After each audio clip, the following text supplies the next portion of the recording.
Now back to the island. So you can see everything is set up. I put the trebuchet up on my final side. And as far as coming to my final island, so you can see here there are lumber yards and sheep farms.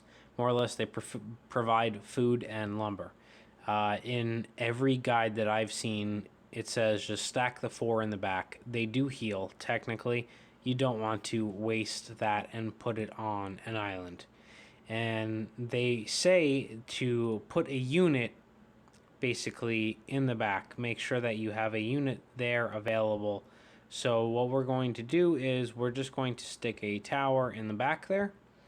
And then what's going to happen up here is we're going to go ahead and we are going to put a archery tower, a storm tower, another archery tower,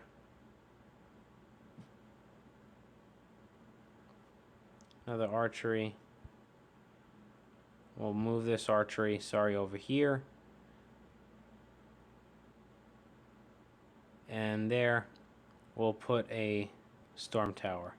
Now, what I would say is on that final island, generally what I like to do is put a red mage tower as well.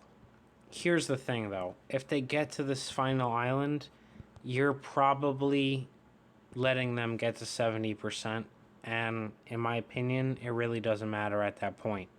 You know, you want to stop them here at this island. This is like your vantage point and your stop point, I should say. You want to make sure that they don't get past this island. And that's why, I mean, the biggest boost is here. You know, I have a ton of high-level cannons. I have high-level lightning towers. You know, and I'm hoping that by the time they get around to here, they're already on their second dragon. And basically, when they get through this island, they're at like 30% HP, and this more or less takes the cake from them. You know, if that actual trebuchet gets a stun off, those lightning towers can definitely get that person down. So here I am just showing you some of the bases that we're going to come across. It's similar to, you know, people not really knowing how to build a base and going forward and, you know, not really doing anything. So you take, for example, this guy.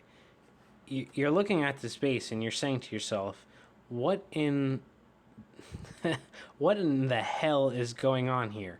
You know, he's stacking 5 storm towers. Well, I mean, that doesn't make any sense. They're low damage output, they shield each other. There's 5 on one island. Why would you do that?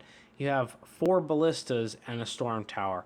Okay, I can see maybe using 2 ballistas and a storm tower with something else, but right now ballistas are terrible. Why you're going to put 4 on an island makes absolutely no sense. And the worst thing I could possibly see is you have 5 mage towers on an island. 2 blue and 3 red. Why you would do that is beyond me. There's no purpose to it. You're blocking a dragon's rage, I guess. Great. You're literally sacrificing one whole portion of an island. They do like no damage. So I'm a little confused as to what's going on here, but unfortunately for him and fortunately for me, it's a great pickup. So we're going to go into this. I have an egg quest that is more or less going to be asking to use Druid to successfully attack a base. Well, we're going to just attack this base and see how things go. So, as you can see, I'm going through it. The storm towers haven't even got off their invincibility as of yet, and that's why you don't want to stack 5, because they are low damage output. They really don't effectively buff each other or shield each other, and at the end of the day, you know, they have no point being together. They just did nothing. I just sat there, killed them all, and now this guy is out of storm towers. So coming around the bend here, you can see Druid is almost dead.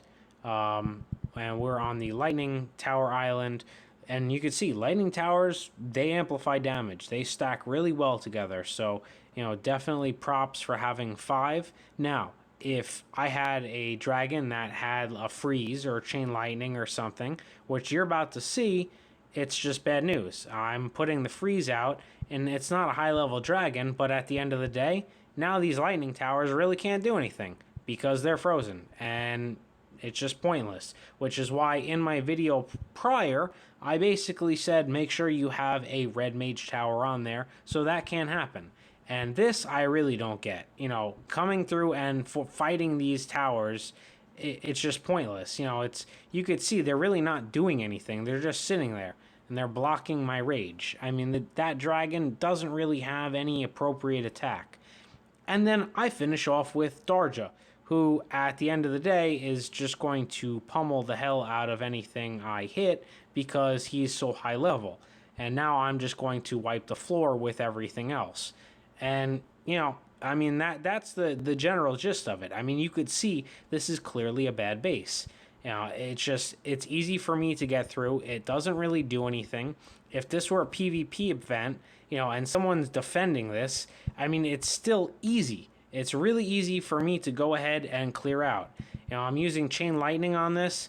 This guy doesn't have any red or blue mage towers there at all. I'm going to go ahead and I clear out that island in 2 seconds. I kill everything, you know, and just summon out another dragon and onto this one. There's no mage tower, no nothing. It's just really easy for me to go through, clear out, kill everything, and we're going to go ahead and wind up fully completing and clearing this base. And we'll just kill him. We got 2 chests from this one run. And, you know, primarily it's because this person doesn't know how to build an effective base. You can see I got some resources, 11k in food, 10k in lumber. Got some experience from my dragons. And I'm going back home.